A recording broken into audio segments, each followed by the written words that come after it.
This is the Harmonic Motion Podcast, a place where you, dear listener, can join with automotive aftermarket professionals as they delve into and discuss the matters which matter.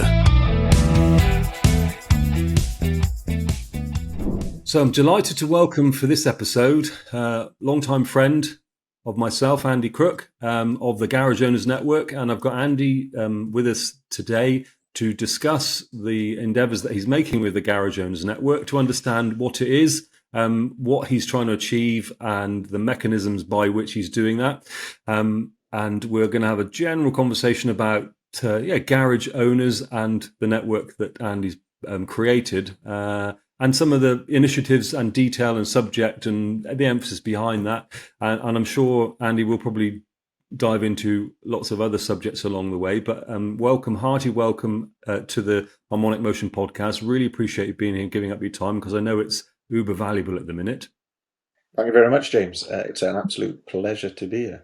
Yeah, no, awesome. Thanks for agreeing. I think when we were talking about coming and having a chat in front of the microphone, I think it was really interesting for me to see what you've done with the Garage Owners Network, having sort of been involved as a spectator from the early days and seeing where you've got it. I think it's really interesting to think about introducing that to others who are interested, maybe running a garage or working in a garage. So I think there's some really good conversation pieces to have here. But I thought before we'd get into the meat of that, Andy, for those that don't know you, and I'm not sure there can be that many, but there's probably one or two that maybe don't, whether you'd be able to share some of your background or your origin story to give my dear listener an idea of what it is that got you to where you are. Now, that is a story, and quite a long one. So 1987 is when I started in the automotive industry, which is some time ago. So it's over 35 years. And I've a lot to thank the industry for, not just providing a livelihood, which it has done for me in that period, but also the life experiences that I've had, and they are varied. And I've done a bit of everything. Well, maybe not everything, because that is probably too much for any one person to do in the automotive industry, because it's so varied. But I have had to go at various elements of the industry, and sort of a brief timeline. And so when I left school, like most people who entered the automotive industry, I hadn't done too well in school, because I thought school was for girls and rugby. I did quite well at the rugby, not so well at the girls. And academically, it was a bit of a letdown, if I'm honest. So I found myself in the automotive industry, because that's what the careers advisor suggested. And I was on a YTS scheme, for those that remember that. Thinking back, I think my first pay packet was £18.50 for the week, which was standard fare back in the day. So any apprentices out there now, think about that. The garage I worked in was a vehicle hire business, so it hired out a lot of, in those days, transits, and a few cars, but mainly transits. And it had a sort of a gig with the local council, and I was busy changing tyres. That's what I did. But the people in the garage, and I'll forever be thankful to the two guys I worked with there, because they really shaped my interests within the industry. And I won't name them because they'll probably get embarrassed, but they don't know how big an influence they had on me. But one of them was motorsport, and they did a bit of rallying, and they helped a sort of rally team. And it really sort of sparked my imagination into the whole world of motorsport. So that embryonic seed was sown then. It wasn't there long, but it had a big impression on me. And then I ran off and I joined the army. And I did that, and I was a mechanic in the army, or the army's version of a mechanic, which is slightly different, because once again, I spent a lot of time playing rugby and doing all sorts of other adventurous stuff all around the world. It was an amazing opportunity for a young man. But as I got slightly older, I decided that I needed a more stable base. And I came back to Wales. Don't know if you can work out from my accent. It's not very strong because I haven't lived there all my life. But I am from South Wales. And I went back and I started a job, funny enough, in Bristol, working on trucks in a truck dealership. And then the commuting was a bit excessive, and various things that made that position slightly difficult meant that I carried on working in the sort of HGV industry in South Wales for a while. And I worked on everything. Sort of specialisms were milk tankers, which is just something that you probably never think about. No. But the metering systems for the milk tankers were quite complex back then for people in a garage that thought their primary tool was a sledgehammer. I had a multimeter in my hand, which was, the start of this whole journey of sort of diagnostics that I went on. And I did that for a while, and I really enjoyed it. But I decided I needed to do something about my lack of qualifications. And I went to night school, as it would have been called in those days, to do a HNC. And the whole I've missed out, obviously, huge things, so we haven't got the time to go into the detail. But the whole journey that got me to this point was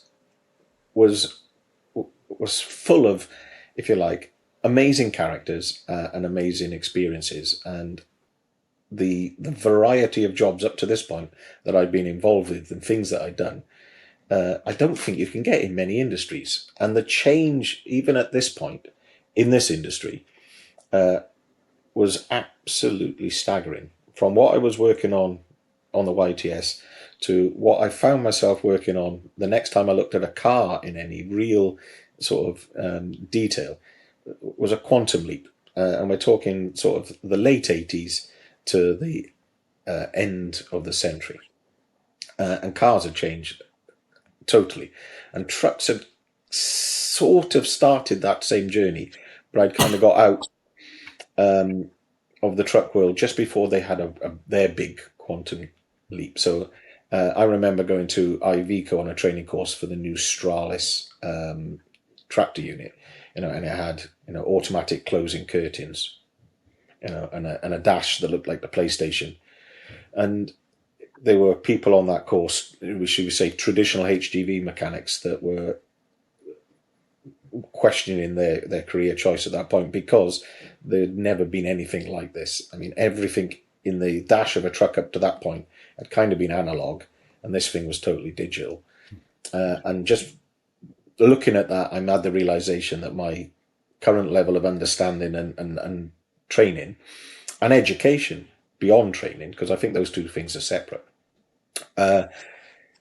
just wasn't suitable. So I decided to go to night school, as it would have been known. And that started a journey of academic, if you like, an academic journey rather than just a journey, that changed my outlook and my probably my life in a completely different way, one that was never expected. So I found myself working back on cars. I worked in a local garage, MOT station, and found myself very, very much a fish out of water.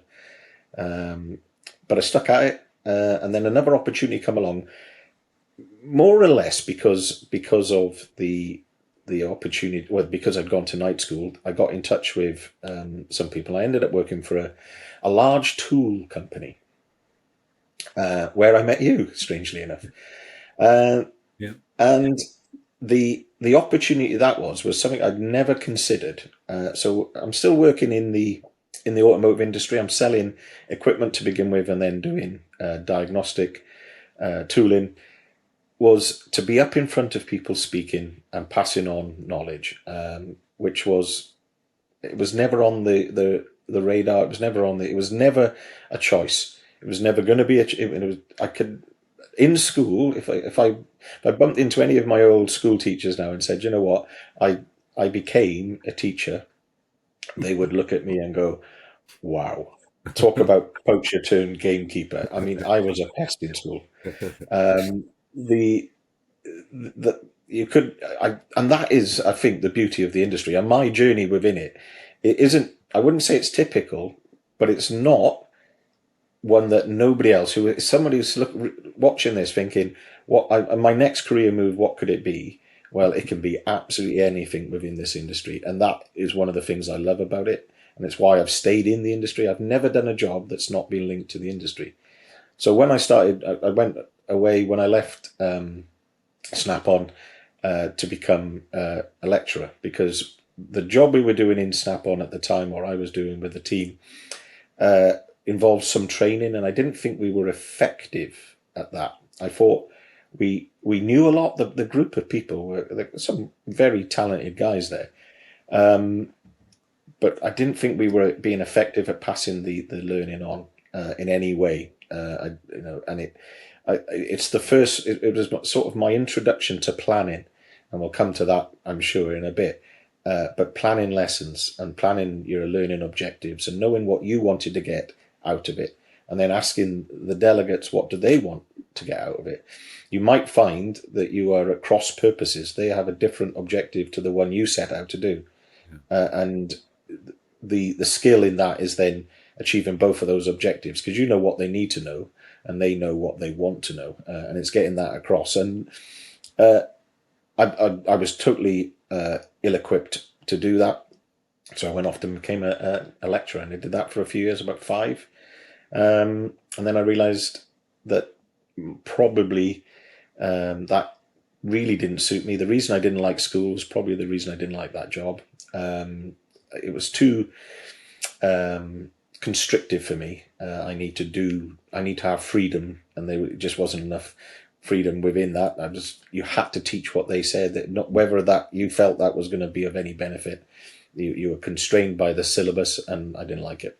Yeah. So I went and I started my own business, and I kind of run my own consultancy for a while, but it was very much a side hustle, and I'd encourage anyone who's got the slightest bit of entrepreneurship, anything flowing in them, to start a side hustle and have a go, because you'll never know where that'll take you. So I was doing some consultancy work. I'm doing a little bit for Tech Topics. I was writing in magazines. I was starting to become a little bit more well known within the industry through that exposure. I'd also had a massive exposure by working with a massive tool company. And we won't talk about the area I covered, because that was quite a bone of contention. But I got all around Scotland, the Channel Islands, places that, when you sat at home in Swansea, you really didn't realise that afternoon you'd be in Inverness or Jersey, and not back for a couple of nights, and meeting technicians all around the country, and that was something that really started something within me. And I know this is meant to be a quick introduction to my career, but there is no quick introduction to this, because all of these little tiny events, all these little shoots were growing that got me to where we are today. Is everybody had similar problems. Everyone was saying the same things. It doesn't matter where I went in the country, and probably I had the widest scope, if you like, of all the guys that did that job, because I could be in the islands of Scotland, and I could be in Jersey, almost in France. So, but what amazed me about the industry was everybody was in a similar position, or everyone was saying the same things. Whether that was reality or perception is something else, but it opened my eyes. So the idea then of starting my own business, and the idea behind the business was I'd been also involved as part of a bit of my side hustle with a motorsport team with my now business partner Steph, and we decided to amalgamate 3 elements of the business, which was the training, to provide training to technicians on a more local scale, to go motor racing on. At the time, we were still looking at Formula Renault and Ginetta Juniors, and to do some tuning to sort of help the business over the winter months when we don't go do so much racing work. And that's how I ended up running a garage. So it's a long story, but the garage is accidental in as much as how it's evolved. The tuning became a bigger part of the business than the motor racing, and the training has always sort of sat in the background. But the emphasis became on tuning, and I go right back to my YTS, and like I say, we'll start to pull the learning or that story all back together. Is the sort of the interest I showed in rally cars and tuning cars all the way back then really came to fruition when I got myself a chassis dyno as part of Got Boost, which is the company that I'm a partner in, although I don't actually go there at the moment, which is another story.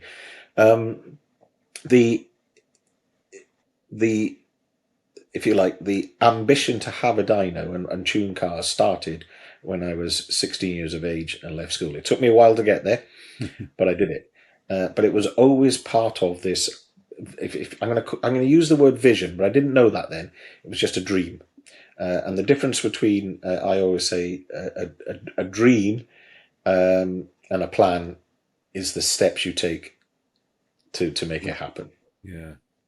So that's roughly where I got to in terms of my career, and I've been doing that nearly 9 years now. Got Boost 9 years in November. So that's probably the longest I've done a single job. But during that time, I've continued with my studies. I've done I completed a degree, a master's, and now I'm doing a PhD in hydrogen combustion. So the lad that didn't do very well in school is now back in college or university, back behind a desk doing hard sums. So if you like, that's gone full circle back to school from the very beginning. So 35 plus years in the industry, and I don't think any 3-year period was the same. Yeah, I know the story quite well, as I know you, Andy, but it's really good for you to share that. And you made some really interesting points about, you know, where you start and how you start. And I think if you have got young lads and lasses listening in, I would second that. And having witnessed bits of your journey, I know some of those things in detail. And when I reflect on my own particular journey, it's very similar that, you know, it can take you pretty much anywhere. And it doesn't necessarily hinge on having a good academic performance, although I think, you know, in common with a lot of people, the academic performance isn't there, but you do need to have your head screwed on, and you need to have a level of intelligence and an application of logic, and you have a bit of spark. And I think with those raw ingredients, dropping in onto the bottom rung of the industry to get that experience, it's sort of up to you then about where it goes. And how you get to where you're going to, you know, get to. And we could reflect on last month, you know, standing up at the NEC in the middle of a big trade show, being the voice of the industry. And that always freaks me out. And I look back to, again, being thrown out of school with no qualifications, essentially, and bumping down the street going, well, now what? You know, and you look at those journeys that, you know, you and I have both taken, it should serve hopefully to inspire young people to apply, find your passion. And again, what comes through in that story, and is the passion for the industry, if you put it in inverted commas, but internal combustion engines, going fast, stopping quickly, making it better, improving it, changing it, tweaking it. And probably, you know, I would recognize in you never taking the fact that, you know, it is the way it is never quite good enough. And, you know, trying to challenge that concept of, of this is the way it is. And yeah, I would say in my surprisedness about your career, how on earth you stayed in that college environment for that period was probably testament to your determination to make it different, and probably whether or not you could ever see that happening, you know, conceding that in a way it's going to be like that. You can make you might be able to move the needle, but you're really not going to change the story. No, I need a new dial, not a new needle. It Recalibrate. was, it was. I needed the qualification. I needed to satisfy myself, and I needed to stay in it long enough so that I had enough feedback in terms of was what I learned effective? Was I able to pass on what I knew to other people effectively, and then watch them? Now, the beauty of that, my little 5-year stint as a lecturer, I'm in touch with loads of people who are still in the industry, and I'm in touch with lads that and ladies, I should add, that I taught, that some of which now run their own businesses, and nothing makes me happier. And there is somebody that I taught, and this is one of the, although it was constrictive for me, it's still an opportunity. So if you're as a person who's listening to this, and you think, could I be a lecturer?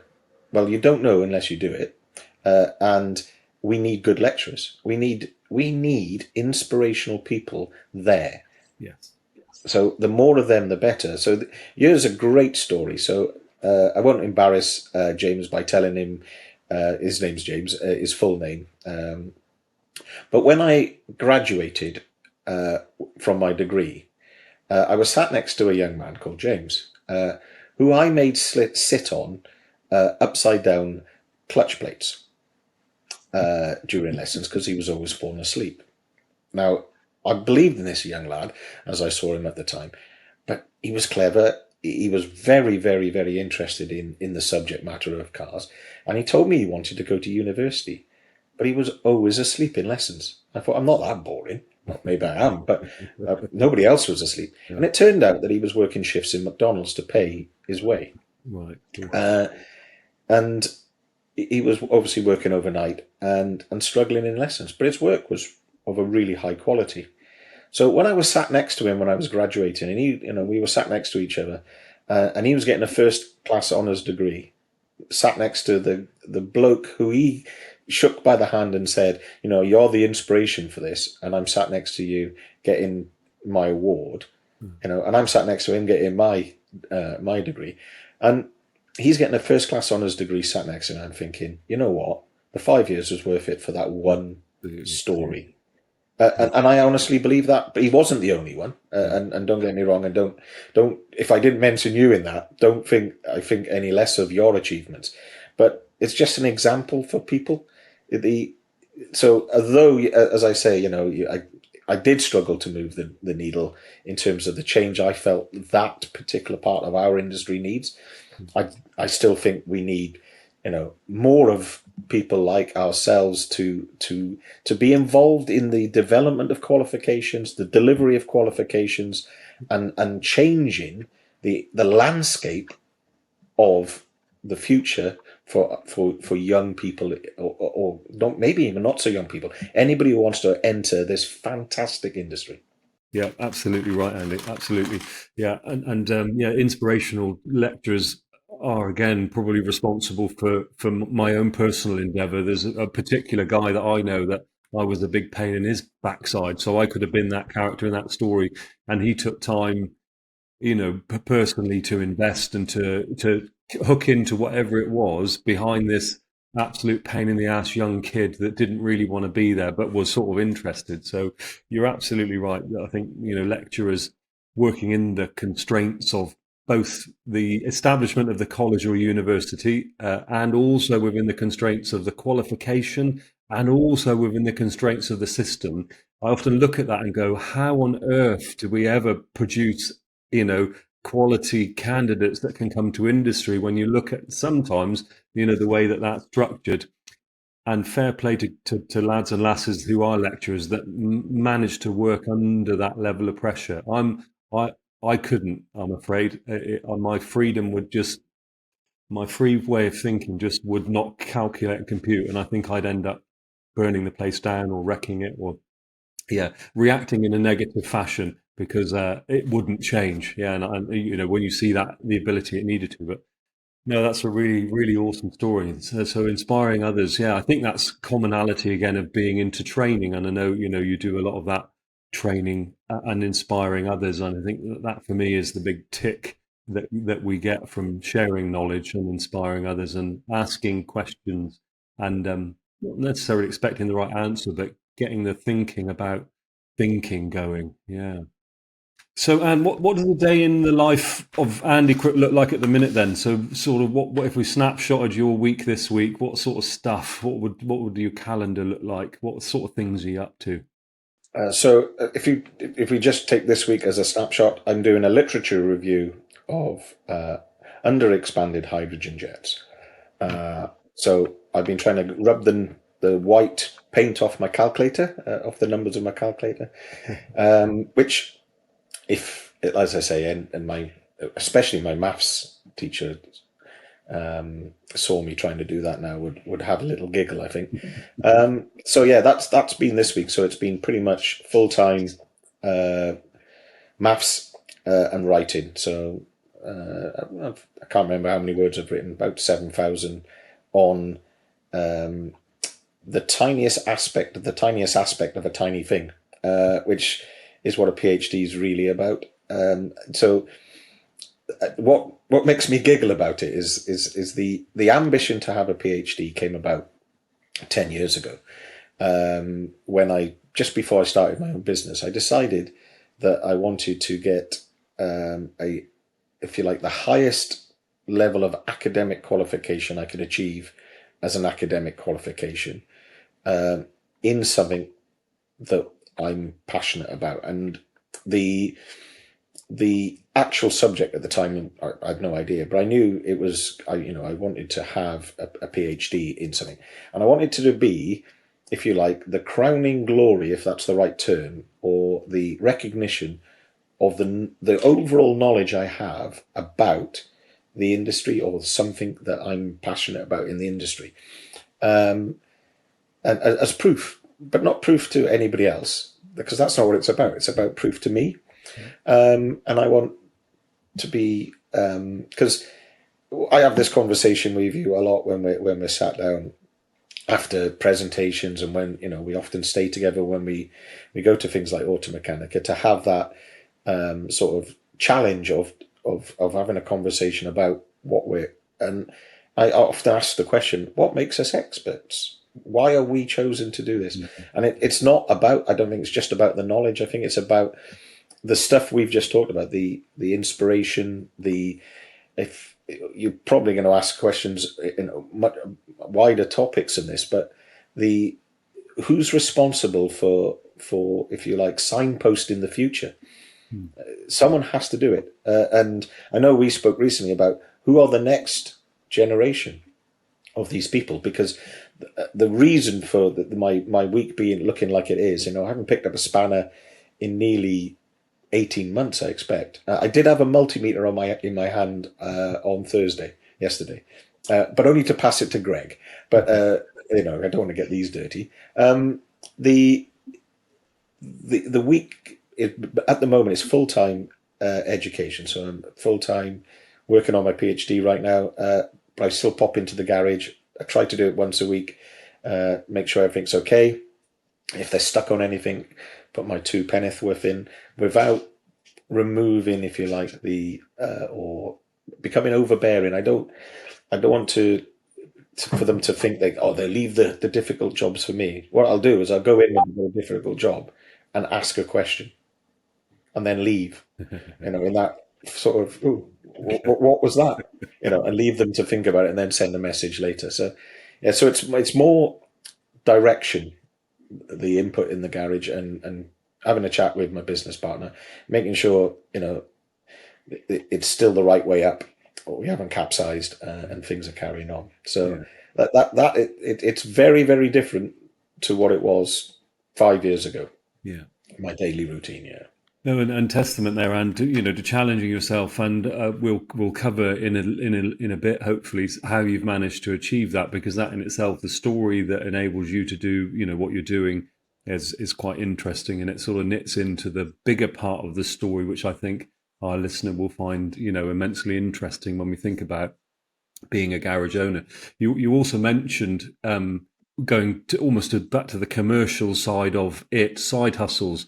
I would concur completely. When I got my first proper sort of break out of off the spanners into teaching, when I managed to convince my dealer principal to give me a half a day off a week and pay me for 4.5 days.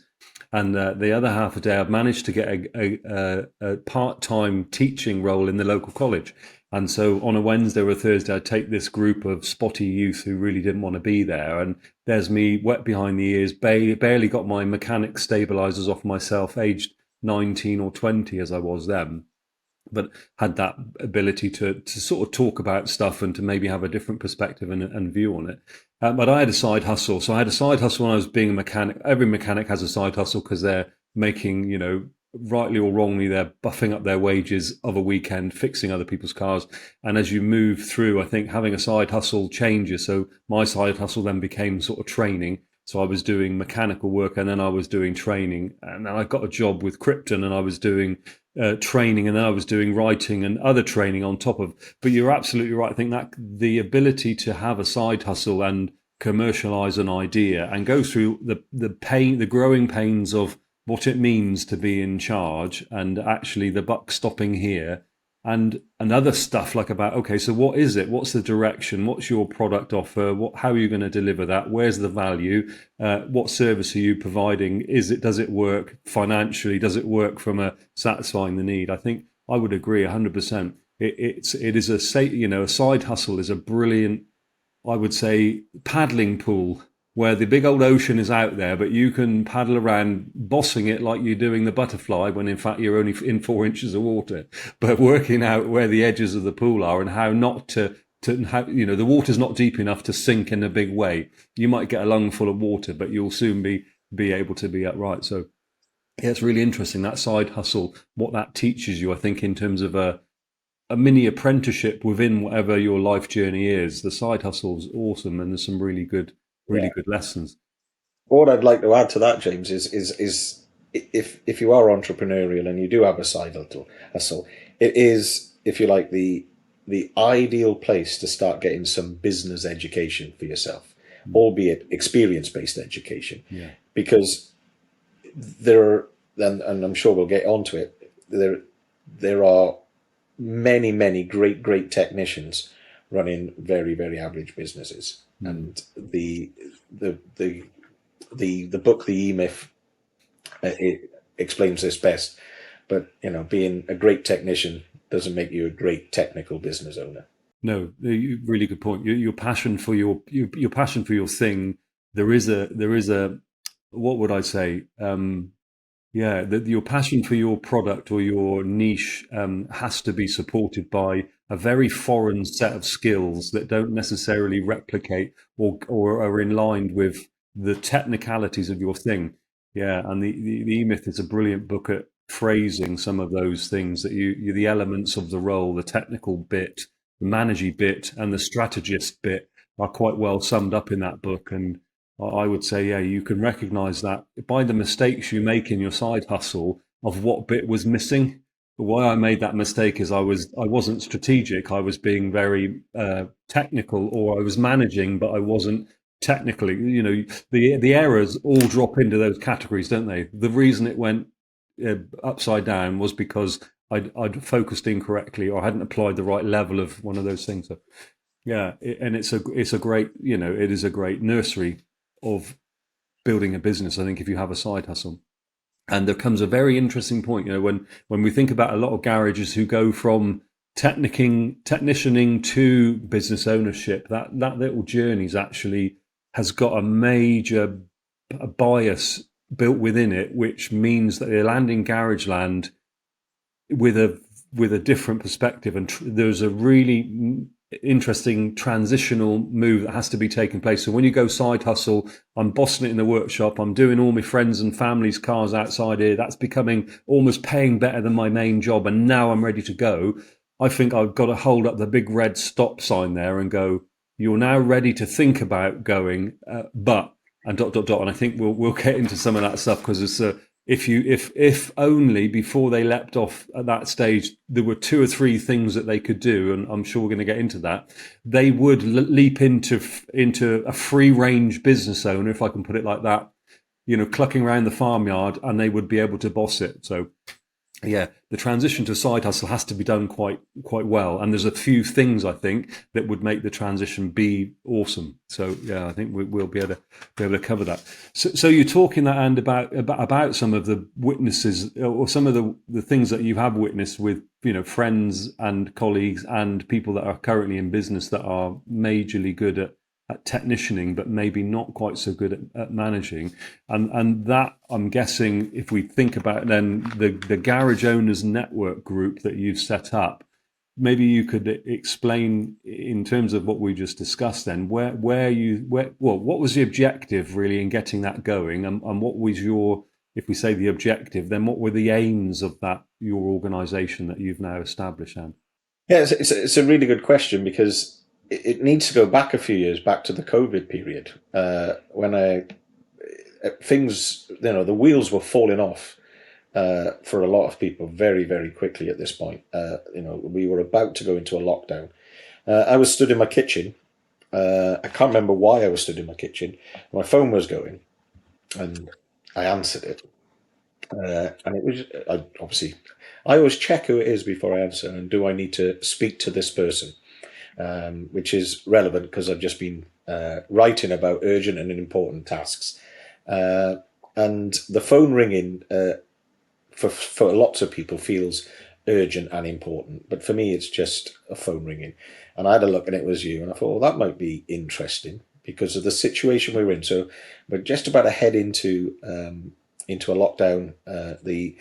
A world pandemic was going on, and Mr. Dillon's ringing.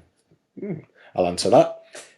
Do you want to help set up an automotive support group? And I'm thinking, wow, what are we going to do?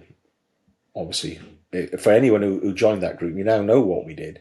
But for those that didn't, basically, a group of like-minded people got together and tried to help the industry in what was probably its biggest crisis point in living memory. And I was pretty honoured to be asked, and I said yes without even thinking. And then I thought, well, what can I do? What have I got to give? Nobody needs to know how to do volt drop measurements when the garage is shut. Yeah. So it really challenged me. The concept of the group, the what can I give? What have I got to offer? Other than the fact that some people may know me, and I might be seen as a leader within the independent sector because I write in magazines, and I'm brave enough to put my head over the parapet. I couldn't think at that point what else I had to offer, but I knew I needed to offer something because I think it's obvious. I think I make it obvious. I love the industry and I want to give back, and that was the ethos of that group. I thought that this suits me absolutely perfectly. This is an opportunity to help my peers, and so I said, yeah, what do we do? And what I did during that period was I noticed that I think it was 6,000 people in there in the end, before we closed it down, in its that format, was actually a vast majority of business owners here are absolutely floundering on the rocks, and someone's turned the lighthouse off. And it was really worrying that these successful people, in their own right, didn't know where to look to find the help that was, at that time, hemorrhaging out of local government and national government and councils. And I remember, helping with the regionals, so shall we say, the devolved governments, because obviously being involved in one, I thought, right, hang on, how is our legislation different? How is the Northern Ireland different? How is the Scotland different to the English? Because everyone, because the vast majority were English, just because of the population. I helped and looked for information for those devolved governments, and I couldn't believe how many people needed the help. That was I was like, if I know where to find this, but it was, and that once again set off a little seed in my head, and I wrote some help guides, and I got a lot of,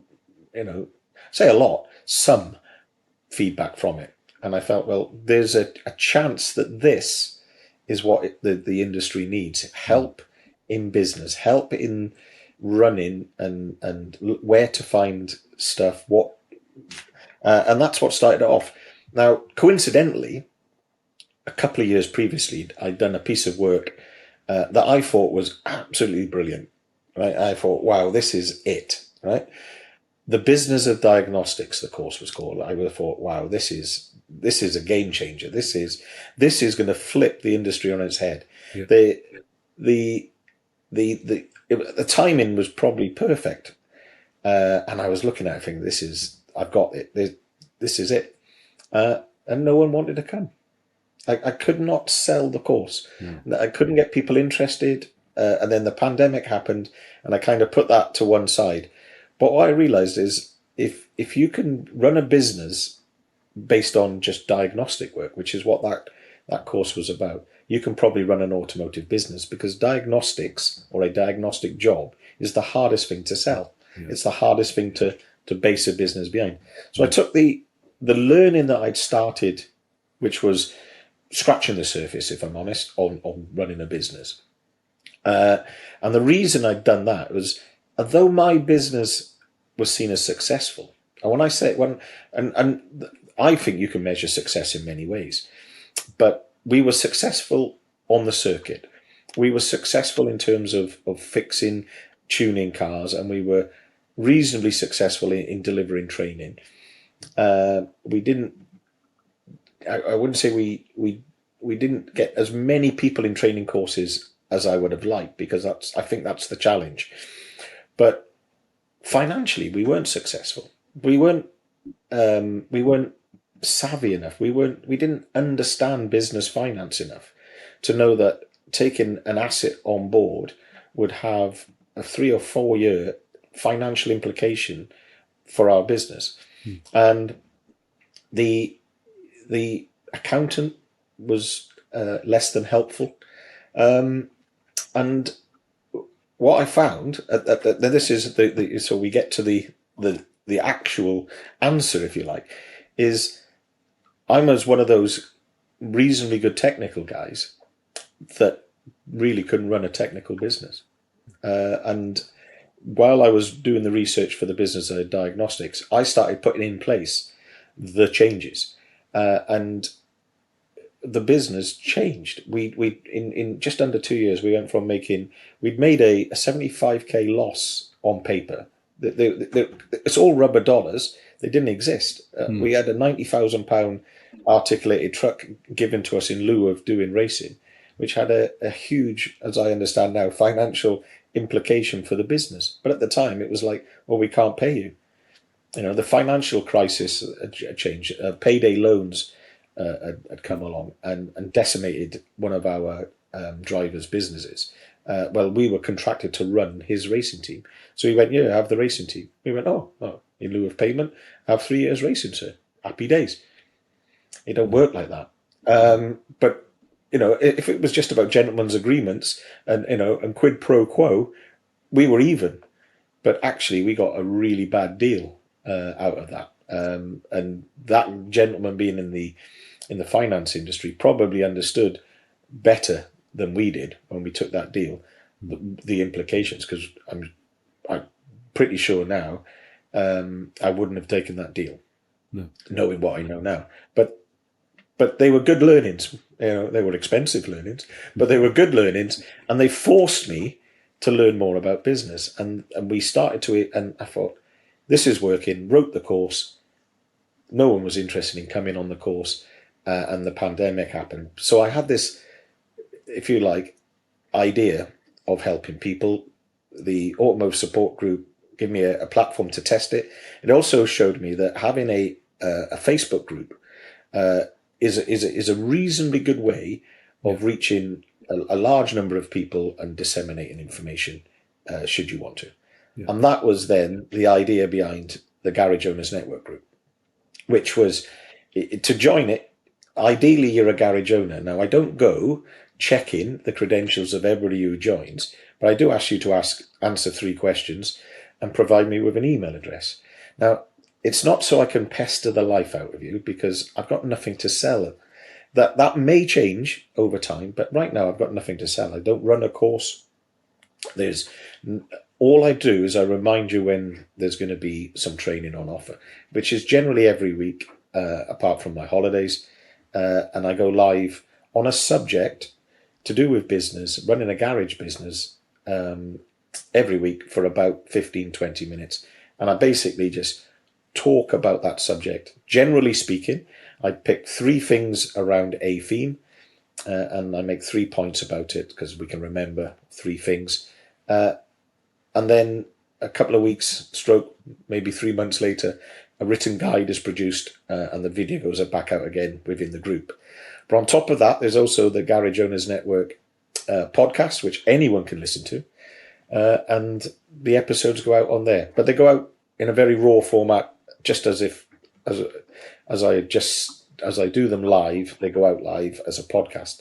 And the idea behind that is not everybody can make it on Wednesday at 6 o'clock to listen to the live.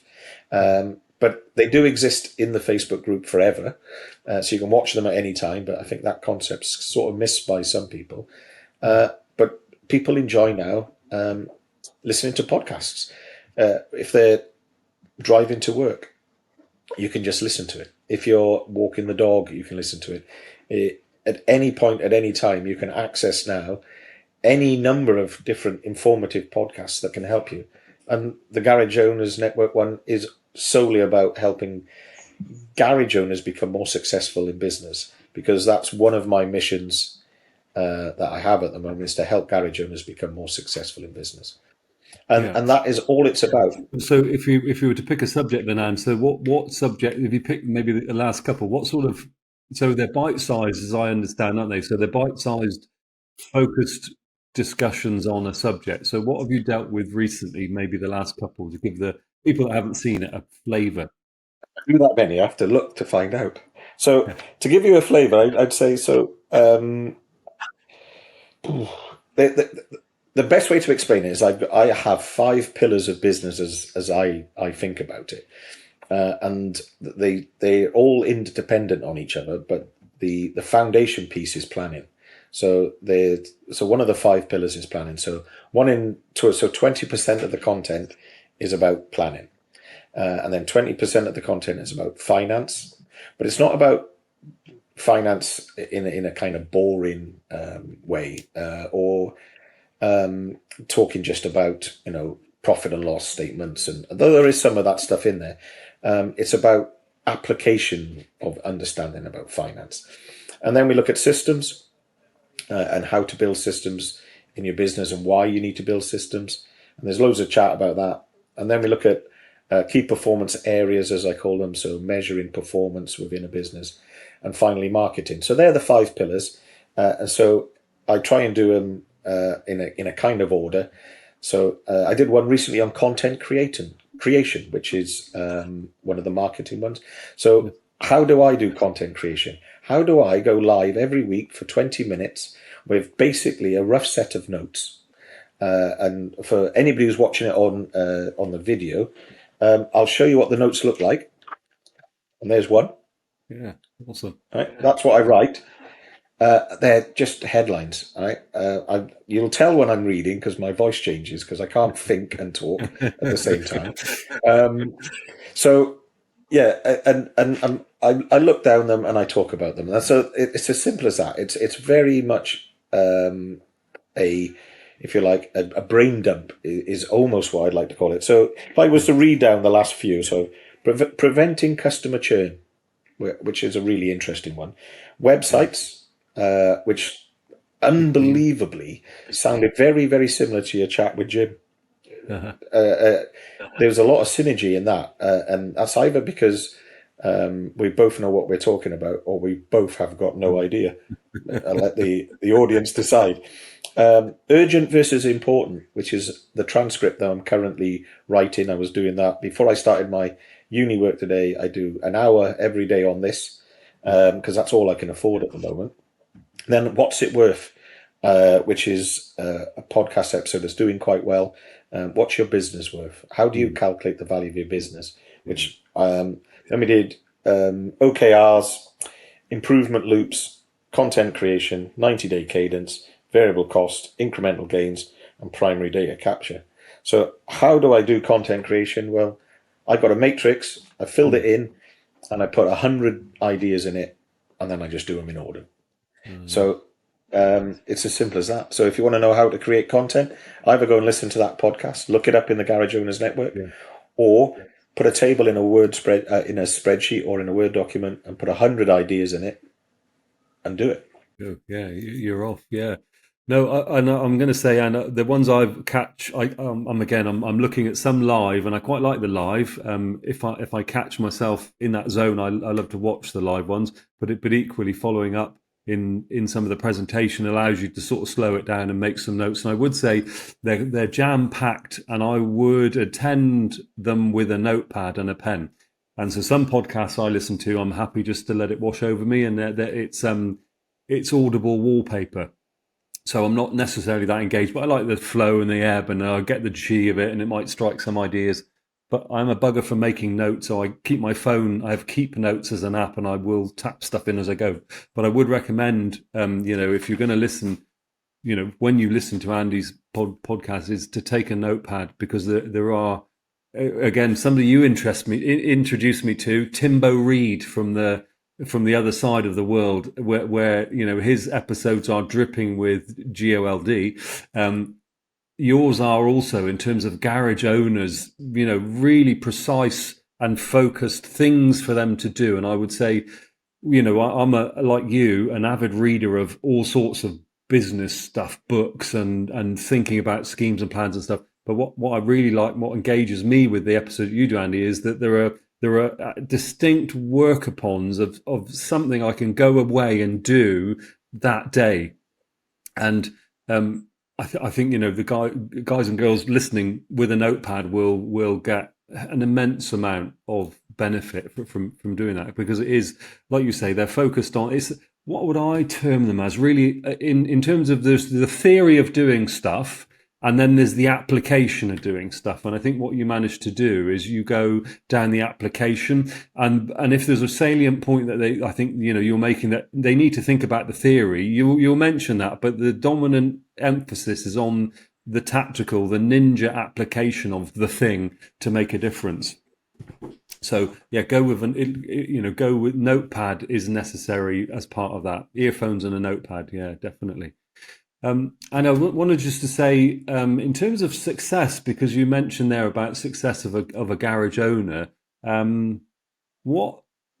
because some people look, there's a lot of technicians working in garages going, it must be all right to be the boss, they've got this and that and the other. And if we spin that round and go, maybe as bosses ourselves, and look back at our own businesses going, well, when you're coming at it from the other angle, there's something different. What would you maybe sum up as a success, key factors of success, or the things that you're hoping to help the garage owners to achieve to be successful? What would you suggest that might look like? So for me, you measure the success at the exit point.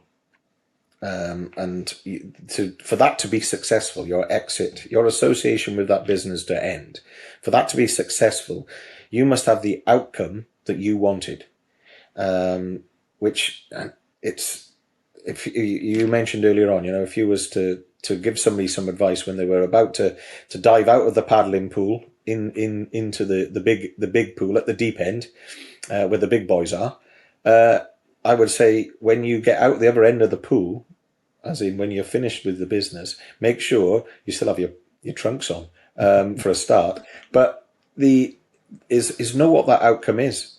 What do you want your business to provide you before you even start? Now, come about it from the end. So work backwards from the end. So If that's retirement, okay, and for some people it will be, will you have enough money in the bank to retire? And what is that money? What is that pool of money? What does that pot of money look like? Is it necessarily cash in the bank? Is it a pension? Is it passive income because you now own the building that the business traded out of, and you're not going to rent that out? Are you going to pass it on in terms of shares to the people who are now working in that business, and you're going to have an income, based as a shareholder, as a not maybe the major shareholder, but a shareholder, and still have an interest in the garage, and therefore it's in your interest to make sure the garage runs profitably right up to the end and beyond your tenure within the business. So it's knowing that, because unless you know what that is, and you don't know what the success to the end of the business is. So, and the motivation for learning that is I got a call from someone. It was as the support group was ending, who was very unfortunate in as much as his retirement time had come up during COVID, and it felt like to him retirement was forced upon him, and the gentleman was in tears because he realised he had nothing. His business wasn't worth anything like what he thought it would be worth, and he hadn't taken enough wages in the 20 odd 30 possibly years that he'd been running it as a business, and a successful one. He always paid everyone else first, the workforce. He made sure everyone else was right, the suppliers, and never took any credit. The story that I hear so often from that generation of people who credit was a bad thing, had managed to pay all his bills, and at the end he was exhausted, worn out. COVID had kind of been their final straw, and he had nothing to show for it. And at that point I decided, how do you end up there? Bear in mind his business had been successful, or to anyone looking, that business was successful, but for him it wasn't, because at the end of his association with it, and I use that term instead of when he came to retire, because it doesn't have to be at retirement. It's when you no longer are associated with that business, when you decide to exit. If you want to measure success, that's where it's measured, at the end of your association with the business. And I would say for that gentleman that was unsuccessful. Yet for anyone looking in would say, "Oh, he had his own business for nigh on 30 years. He must have done all right." Well, it's not always going to be the case. And if I have a target group of people I would like to help, it's people who are looking at the last 10 years of their tenure within a business, and make sure that they set themselves up for the exit that they deserve. And the only way you can do that is planning for the end, and making sure all your ducks are in a row, and that you take a step every day towards that goal. And that is, you mentioned it earlier on, that's why I've done the reading of the books, and I've looked at them, and there's some great books out there that have got nothing to do with garages. You could read them and go, wow, and go, but what do I do? What do I do next? Nothing, because none of it relates to you. So what I've done is I've read all the books, and then I've looked at it and I've thought about it, and somewhere in there I've gone, how do I apply this to a garage business?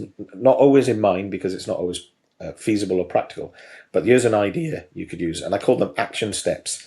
And if you like, if I ever get to the point where I feel that I could give enough time, and I can't at the moment, to help people as a coach, maybe in business, the program will be called the Atomic Success Program. There is a website, it's called the atomicsuccess.co.uk, where there's some free stuff on there. It's very much like what's inside the Garage Owners Network.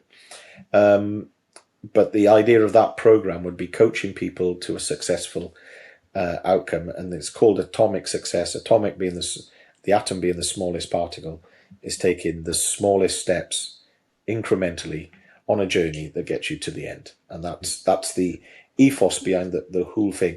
I'm not clever enough to come up with an idea that's going to revolutionize the industry, but as I often say to people, if you want to improve your business by 100%, improve 100 things by 1%, Yeah. and you'll have done the same. And I think that comes across, Andy. That is, it's very true, isn't it? What are we all working towards? And I think that the difference between maybe some elements of having a business or having a job, some people that have a business would be much better served in actually having a job, and some businesses could be run that you are self-employed and you are just about, you're just about keeping yourself employed. And when you look at sometimes the stress, the aggravation, the extra hours and effort that are involved, taking that really looking forward to going, well, why am I putting all this extra effort in? Well, it has to be to have a successful retirement. It has to have, whatever that looks like, or my end of my,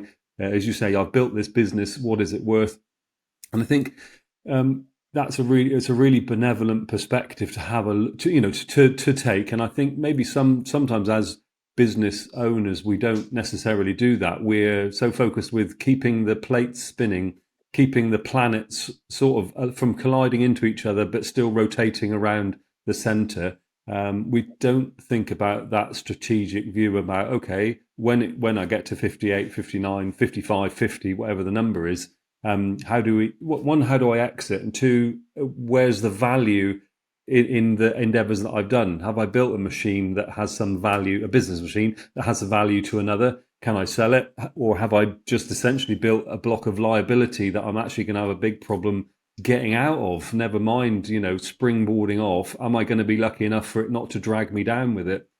And it's often, I think you've got something unique there, because there are not many. And I'm thinking about my own involvement with local business support, with some business programs that I've participated in as a business owner, that's very much missing. The end point, nobody's really looking at that. It's all about survival. It's all about tactics for maintaining. It's about potentially some level of revenue growth. There's a focus on bit of profitability, and then we get into the subtext of marketing and presence and customer attraction, and then retention, and then systemization. But I think like any journey, really, isn't it? And where the hell are you going? Well, we don't really know. I'm currently, I think a lot of business owners are on a journey with no destination, but we're just avoiding crashing and stalling and ending up in flames and burning. But we don't really know the direction. So I think that's an awesome perspective, for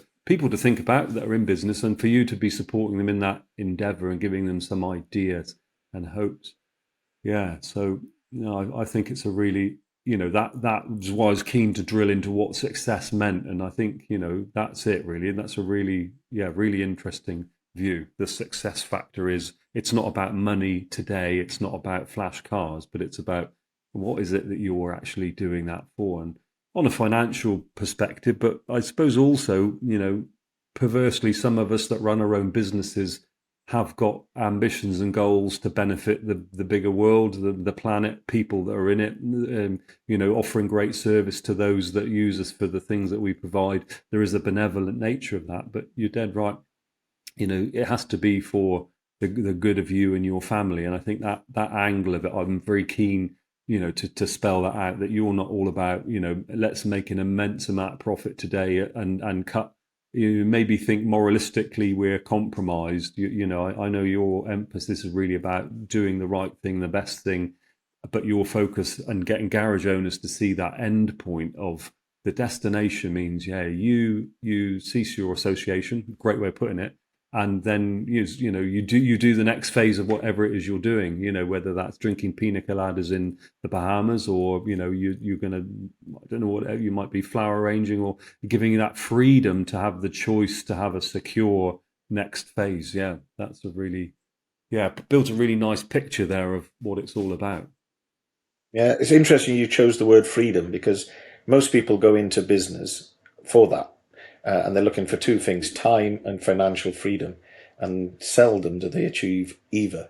No. So that's the key thing. So and what I urge anyone to do, if they're thinking about running their own business, or they're already running their own business, is stop this weekend and write down what it is that you want out of your life, and then build a business that provides it, not the other way around. And that's unfortunately what happened. So if you think about my current journey, when you ask, what I'm doing now, so 10 years ago, I decided I wanted to get to the highest academic level that I could. I worked out that if you put, in 10 years from when I wrote that down, I wanted to have a PhD. I started, how do I get to a PhD? Well, I've only got a HN, as I did then, D. So how do I get, well, I need a degree, and then I needed a master's, then I needed to find a PhD. So, and then I started taking steps towards it. But to do that, right, I was a major component, 50% of a business, because there were two people in it, and I was one of the two. Even with my limited maths, I can work that one out. So how do I achieve that? Yeah. So simple, isn't it? I have to replace myself in the business, first task. And if you want to know how that's done, it's really, really easy. There's a process, right? And it starts with, and if you are a business owner, write this down, right? Simply this: add up all the jobs you do and the wages you would need to pay someone to do them. Are you taking that money out of your business as a wage? If you're not, start paying somebody else to do those jobs, and concentrate on what I call the highest income generating tasks. I call them the height. Reach for the height. Because if you're the technical expertise in that business, which so many garage owners are, the best income you can bring into that business is fixing those difficult jobs, if that's what you do. That's what sets you apart from everybody else. So why are you trying to do the SEO on the website? Bonkers. It is bonkers. So the only alternative to that I would recommend, and this is from my own personal journey, is if your side hustle becomes, or your hobby becomes, marketing. That's the only way you could make that happen. Where you're, because it's a Timbo Reed thing, as you mentioned earlier on. He recommends marketing being your hobby because it's vastly interesting, it's entertaining in itself, and it's something you can sit there and do, and then you can do it for other people as a side hustle if you wanted to. But if you're in your day to day, if it's 8 hours as a self-employed diagnostic technician is spent fixing cars, I bet you're doing really well. If you're working 12 hours a day in the business and you're spending less than 8 of those 12 fixing cars, and that's your primary or your highest income generating task, stop and think what you're doing. Because if you want to systemize the business is only worth, if you like, the easiest way to explain it is only worth how it will work when you're not there. And if you are the business is only worth the scrap value maybe of the material in it. So it starts to, to get to that journey, you need to know what you personally need and then build the business to do it. And that means at some point, if you want that business to be worth something, or you want time freedom, you must not be working in the business. You have to start working on the business. And that's a key factor.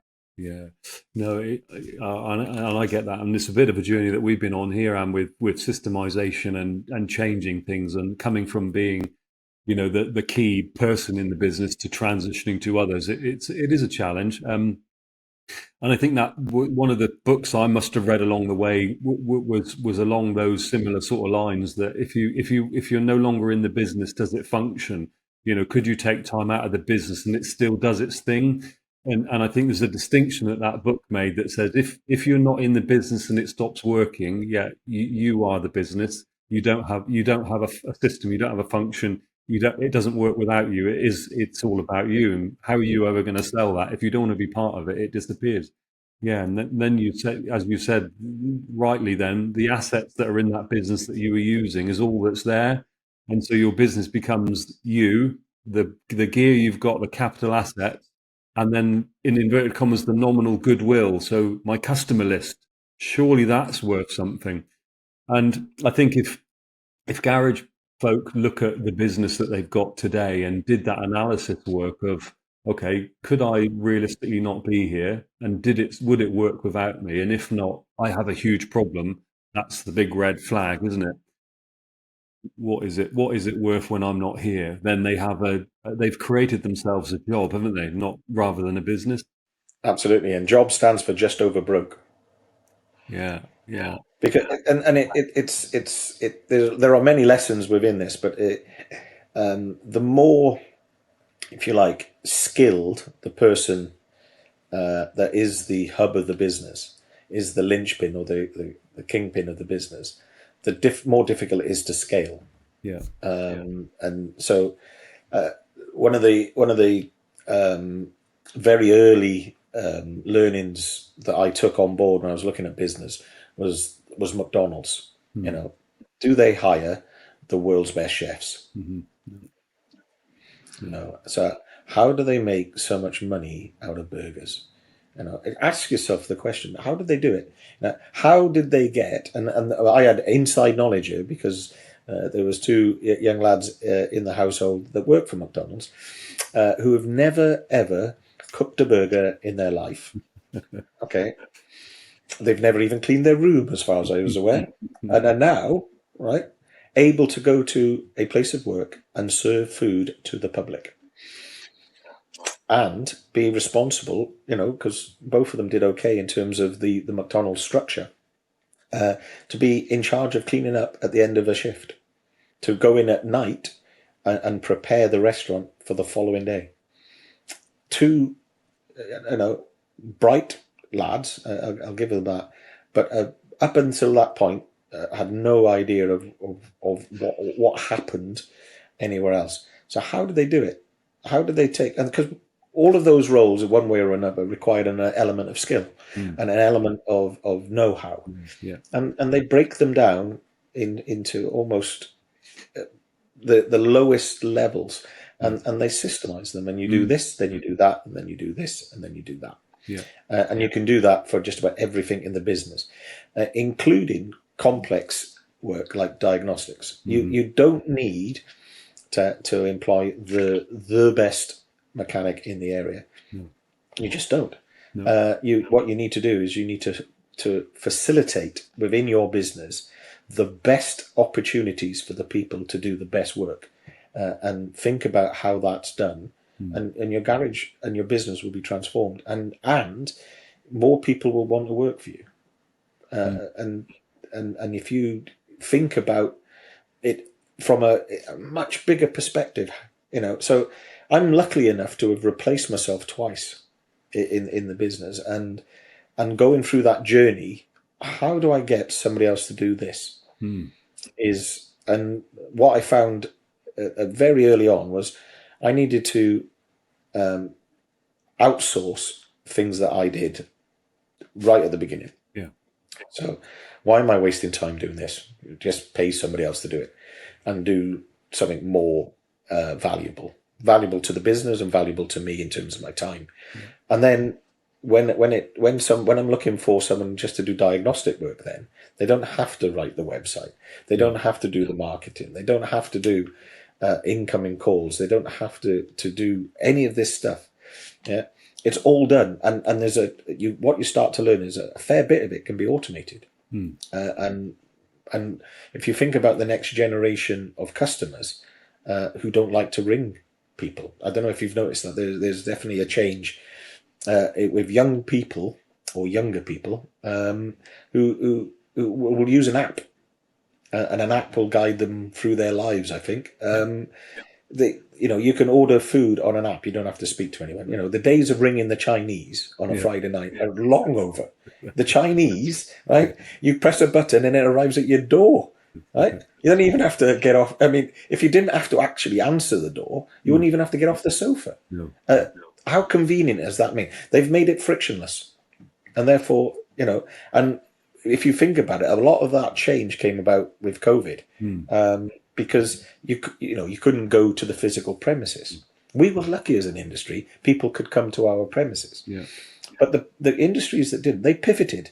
They used different technologies, and why aren't we looking at some of that? Because often you look at a business website, for example, and they don't take online bookings. No, crazy. And yet they probably could. Yeah. And that's that open-minded attitude. I think a little bit keeping up with the trends and also generations that also alter the way that they shop and behave. We went through that similar transition. We lost the phone lines here and went to a ticket system, which wasn't without its own traumas, but it's enabled us to offer a better service. Fundamentally, people can make an inquiry when it's convenient rather than going, oh, they'll be on lunch now, so I can't ring. Oh, it's past 5 o'clock, so now I can't ring. And where we might have ended up losing business because we weren't reactive. Yeah, ticketing and getting rid of the phone and doing it with, applying resource in a way that makes that process more automatic, gives us higher opportunity to have higher quality feedback and output and address some of those needs. It is interesting. But you mentioned there also then about business owners analysing what they do, and I think that was a big watershed moment personally for me. Yeah, partly value added. What am I doing? I think the original one is the audit of what is it that you are doing, because very often, garage owners will out of habit do the things that they always do because it's their job. And I think for me, keeping a little diary summative of the different, when I change gear from going to doing this to doing that, just sketching it and going, right, okay, I was doing this. And then looking back at the days and then looking back at the week and then looking back at the month, and you go, my God, I'm involved in a horrendous amount of stuff that it isn't necessarily value added, but it's stuff either I want to do because I quite like it, but it doesn't actually help the business, but it makes me feel quite cool about doing it. Or two, it's a mundane, really useless thing. Why am I sat down taking 25 minutes to order paper and pens and folders when actually I should be creating the next brilliant content training course or deciding on the strategy or direction of the business? And yeah, I think some sort of audit of understanding what it is you're doing, and then as you've done, replacing those functions that give you that little bit of freedom. But I suppose one of the challenges and is if you're paying somebody else to do the stuff that you're currently doing for free, it brings into a bit of a sharp focus, I suppose, the element of profitability. So is the garage or is that business turning it profit to enable, change really? And that I think is for some reasons why their wagons are stuck in the rut. Is because they don't have the resources to change the direction, and probably the fundamental area there is, are they charging enough to be profitable? Yeah. And how are they? How is the garage making money? What is it that the garage does? And I have a sort of a loose saying that I use quite regularly when I'm speaking to people, and I ask them to do this exercise. Where is your profit coming from? And if it's not coming from labour, and it's coming from their parts, which is quite common, I say you're a shop, not a workshop. And you'll be better off shutting the garage and becoming a parts provider, because that's what you currently are, only that you're making the slimmest margin on selling the parts. Therefore, that is a crazy business idea. Be a workshop, not a shop, and that if you can do that, if you can work that out, and then you get into, and this is where all of this stuff has become very fascinating for me. You get into the psychology of the business owner, and you get the glass ceiling that means that you cannot charge more than insert number, 50 quid we'll use, in my area, because that's all the people will pay. It unfortunately it's not, but these are there is a glass ceiling, but they're very real to the people who believe it.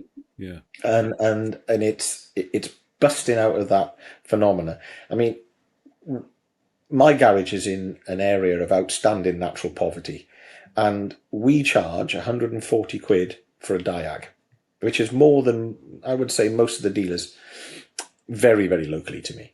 But we don't provide a diag as a service, because that's not what it's called, but it's what we would understand listening to the podcast as what it is, because the what we do isn't the same as what everybody else is doing. No. But how we phrase that, and therefore you come into something when you go back to systemization. I talk about scripts, and as soon as I talk to people about sales scripts, and I get this massive amount of pushback. And I'm not saying you have to read the script, but what you need to know is the message of the script must always be the same. And what we're going to do is a series of tests to prove what is or isn't wrong with your vehicle, and then we'll get back to you with the next action, if you like. And that simply changing what you're saying, not using for a while the term diagnostic was a little bit, do we want to even use it? Because the guy up the road doing it for 20 quid. I'd have no problem with the term diagnostic, because we say this is what we do. What did they do? And if you're not happy with that, go somewhere else. We're happy, and all it means is that we'll see you later on. If it's a difficult fault, if it's a simple one, you probably don't need us anyway. So happy days. And what it does is you then attract the customers that need your service, not the customers that want your service. We'll have them as well, but generally the wants disappear when you've got a filter on price. And that price, as long as you're backing that up with the quality of service and the value that you provide for that, there'll never be a problem, and there'll never not be enough customers. Which takes us into the psychology, which is one of you need to be in a mindset of abundance, and you must agree that there are more than enough cars out there for all of the garages. In fact, there are too many cars to be fixed and not enough garages. So you need to be in that mindset of abundance. Otherwise, none of this works. You've got to think differently. And I think if the message that comes from me is you take small steps and consider your environment differently to you currently do, then the message will get through eventually. Yeah, true. How does a garage owner, business owner, shock themselves from the cool pool of the same old? How can they snap out of that everything's all right mode when plainly it isn't? What can they do to just elicit that change? Maybe they don't even recognize that there needs to be a change, but how does a garage owner or a business owner begin to think differently? What have you got any ideas or suggestions? And answer two questions. How much is in your pension pot? What? No. Secondly, can you go on 4 weeks holiday? Can you go on the next Lions tour? If the answer to either of those is I don't know and no, you need to make changes, because that business is dependent on the owner. Okay, and there are clues to this, and once again we get back into the psychology. I often know when a business will be, if you like, owner centric. Is the name of the business normally has the business owner's initials name in it, because it becomes, if you like, we're going to challenge their ego. You are not the most important person in the building, and once you understand that, because at some point, if it is all about you and it all revolves around you, it will end with you. So if you're egotistical enough to put your name on the building and your name on the business, then you're probably egotistical enough to want a legacy, and there will be no legacy if it dies with you, if you like. So there's the first challenge is can you go on 4 weeks holiday? And what that proves is the reason for 4 weeks, why I asked that. Now, when I ask that question, more often than not, the response is, I can't go on 1 week's holiday. I can't go away for the weekend, without something going wrong. Well, that's an alarm bell. That should be me smashing you now in the face with something, a spade or something, and saying, you need to make changes. You need to start making changes. And then I've done this with a garage owner quite recently, and I'm sure his wife and his family are very, very appreciative of my efforts. Maybe his staff aren't so, but And I challenged him, go away for a long weekend, a week, a fortnight, plan next year, write it in your diary now, book the holidays, book them now. Yeah, for two-week holidays in the 12 months. He'd been in business, I think, 16 years, had never, right, doing reasonably well, had never been on holiday with his wife and his family for like a 2 week. I'm like, what are you doing it for? And so if your motivation for doing it, I'm doing it for my, for the family. I'm doing it for, I'm providing. Yeah. Well, what are you providing? And if your core values, and this is something I ask people, what are your core values? And they don't know. It's a great exercise. If it's all about family, well, why are you working 80 hours a week? Yeah, because you're not there for them. The one thing they would want more is some of you. And that's that. It's those conversations I believe are the wake ups. And then if we go back to the exit, and your pension pot, how much is in it? What will your income be when you retire? And if it's not for you, then what have you got to pass on to the people who are probably most important to you? And when it starts to be about the individual, I ask. Basically, the 5 Fs is what I look at, and that's fitness. And by that, I mean their health. Are you well enough to carry on in this? Are you healthy? Is your lifestyle healthy? Is your business healthy? Are you healthy enough to run your business? So that's the first one, because there's no point working till you're 55 and then not being well enough to enjoy a retirement, because that's the first one. So health, so fitness. Then it's family. What's important there, making sure that's taken care of.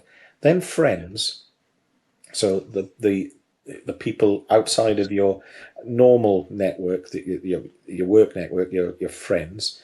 And then I ask them about their faith. Now, everyone looks at me a little bit weird when I say faith, but I don't mean necessarily their religion. It can be their religion, but what they believe in. What do you believe in? What's important to you? And then finally, finance. Because if the other things aren't in place, having all the money in the world is meaningless. I don't. Everyone's seen the picture and the meme. Of I can't think of his name. What's the Microsoft guy that died? He was really ill. He was like the richest man in the world, and there's that picture. Steve Jobs. Steve Jobs, that's the one. Yeah, there's that picture that keeps coming up. The money meant nothing to him at that point, did it? It absolutely meant nothing. So that's last. It's all those other things that are more important. Are you looking after yourself? Because if you don't look after yourself, you can't look after anyone else. And it's really critical that that's the most important thing that a business owner does. And then once he's taken care of himself, he can take care of his family, his friends. He can live a life congruent with his, I call it the faith, but their values. And the money then will take care of itself. I'm absolutely sure of it. Yeah, no, sage words there, really sage words. Yeah, and some good, and I think particularly good framework there for people to do a little mini audit maybe on themselves, and just to start to look at where they are on that scale. How they are on a scale of 1 to 5 on each one of those elements probably paints a bit of a bigger picture whether they need to start looking at changing things and systemizing. But no, really, really sage words there, Anne. Do you know what? We've been gassing for a bit here. We've covered some ground. It's been awesome. You've really given me some things to think about, and hopefully our audience at large. Some time for reflection and some hints and tips. And if the guys and girls that listen want to head over and find you on your Facebook group, what's that? What will they look up? What will they type in the search bar? Or if they're of this generation, what will they ask Siri for? Garage Owners Network. Oh, awesome. Right. And that's on Facebook. So just as you said, they have to answer 3 questions, drop their email address, and then they're inside the tent and they can benefit from the words of wisdom. Just to reiterate, there is no cost, there is no charge, and you're not really selling anything in there. This is all advice to help people, isn't it? Yeah. Yeah, that is really awesome. That is awesome. Towards the end of our time together, and it's a bit of a tradition on the show, I'd like to, before we get to there, to thank you very much for giving up your very valuable time, coming on and sharing your thoughts. I always find our chats together, which generally aren't videoed or recorded, hugely beneficial, and time spent with you is always enlightening, and helps me come up with a different way of thinking about stuff or a perspective and view. So really thank you for giving up your time and sharing your views with the listener that we've got for the Harmonic Motion podcast. Was a bit of a tradition in terms of talk about magic wands. If you had a swoop of a magic wand and you can have two wishes, one on the up draft and one on the down draft, about maybe changing things within the industry, if you could make something maybe difficult or awkward go away, or difficult and awkward appear, would you have a couple of ideas then that unbounding power that rests with you in the figmented world of the Harmonic Motion podcast? A couple of things that you might like to see done differently or change, Anne? Well, first of all, thanks very much for having me on. It's been an honour. My first wish has probably always been the same, and that is to change the perception of the industry, but not maybe how other people have talked about that. But I want the industry to appear. So let's just say we changed the last 130 years of the automotive industry, and it's now seen to school leavers as one of the most desirable places to go and work, because that's what I believe it is. And to make that happen, so that would be the up, and to make that happen on the down, we would change the working conditions. And by that, I mean everywhere that cars went to be repaired, if I could change it overnight, would be places that you would want to go to as an employee, as a customer, and even just a member of the public. You'd want to pop in and have a cup of tea and talk to the very interesting people inside there about what goes on inside there. If I could do that, I think I'd be happy. And now, if we all do one thing today around that, right? Let's think about how we change the perception for people entering the industry. So how do we attract talent is what I'm saying. Let's attract more talent. And then how do we change things for the people who already exist in there? If everybody today who listen to this, and probably quite a few people will, hopefully, if we all make one improvement in the, should we say, the customer facing area of our business, it's all just empty the bin, right? Yeah. Do something today for that. And then every time we think about that, do it again. Yeah. And then think of something else you could do. Make your business a warm, inviting and welcoming place for everybody who works in it. Then I think that would be my two wishes. Oh, they're awesome, man. They really are. Yeah, that's well said. And I think that would do much. Yeah, that would do much to lift the perception and help businesses prosper and the industry prosper. So sage and wise words. So on that bombshell, I'm going to sign off. Thanks, Andy, for your time. Really appreciate it. And we'll catch you soon. And good luck, Garage Owners Network. Thank you very much.